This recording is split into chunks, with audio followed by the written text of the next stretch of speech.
right, here's a question from a student about how to do these slider questions. It says, using the A slider, find the value of A that will result in a horizontal line. Use the interactive figure to find your answer. Use the left and right arrow keys to move the slider as needed. Okay, so we're trying to find the value of A that will result in a horizontal line. Let's see. All right, so if I move A back and forth, when does the line look horizontal? Let's try to get it. Okay. It's kind of touchy. There it is. Okay, so that's why the answer is 1.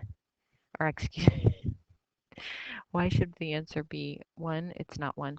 The equation of the line is y equals 1, but A is the coefficient of x when the equation line is in standard form. So why does that make sense?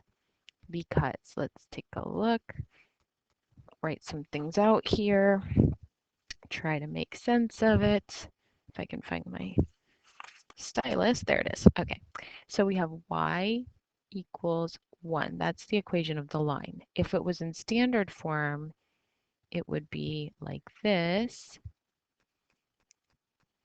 Okay, so what we can do is we can replace the 1 in front of the y, because 1 times y is y, there, and the 1 that's here goes in place of the c. That's a constant. It doesn't have any x or y on it. And then what would we do for x? Well, notice that there is no x term here. Where is the x term? There isn't one, right?